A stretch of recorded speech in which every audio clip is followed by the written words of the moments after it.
Tony Burke joins us. He's the leader of the government in the House of Reps. Senior Cabinet Minister, you must be feeling pretty good right now, Tony Burke, about Watson, but about the election more broadly.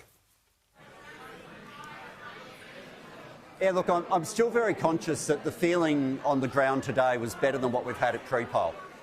And so I found that across the electorate today. The polling booth, I've had a redistribution, so the polling booths I've represented for the last 20 years were all stronger than the new ones. But the pre-poll votes I don't think will be as strong as what you've got in front of you right now. I'm not sure if that's a trend around the country, but certainly I felt that really strongly here. So for me, it's still very early days. I'm hopeful. I'm very hopeful. It's the honour of my life to represent the area I've always lived.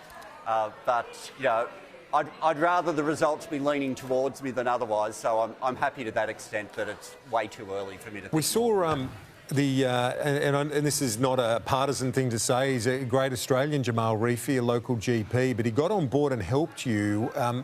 How much do you credit him for and that group of Muslim Australians who supported you in the face of a challenge by a Muslim-voiced party?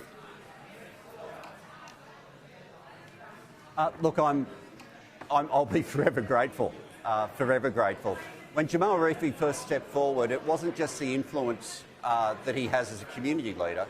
It was also the fact that up until then, when anyone stepped forward in my support on social media or anywhere else, they were being shouted down pretty loudly. And what Jamal said to me quite early on, he says, "I'll do it in the sun and that'll allow more people to talk for you in the shade." And effectively, that started a whole lot of conversations around the electorate. For me, effectively, the campaign was simply that the person that the local area has known for so many years, it's still me. I'm still advocating in the same way. And Jamal really played an important role in that.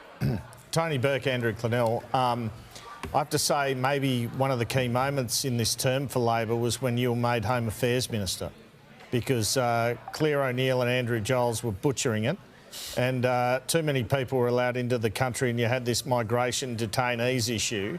You've managed to settle that area down, and I think that's been important in terms of Labor being traditionally seen as weak on borders. Are you prepared to claim any credit tonight for Labor's improvement? Well, no, I won't. Everything goes to the PM. I will say I think my first TV interview in that portfolio was with you. And I'm not sure it felt like I was settling everything down at that first one. I've got to say that, you know, I'm really proud of the work that all of our officials do, proud of the work of Border Force and proud of the work that gets done in the whole Home Affairs area. With immigration, it is possible to be sensible in making sure that the immigration levels match what's right for Australia, and we've been getting them to more sustainable rates, while also not just beating the drums and making stuff up. I think one of the problems for the opposition in this campaign in trying to make the immigration issue run is they were calling for numbers that just didn't add up, and they couldn't explain what they were going to do. So while I'd love to think that debate was won by my engagement, I think some of it was just lost by the way Peter Dutton handled it. Tony Burke, thanks for making the time to speak to us. We'll catch you later.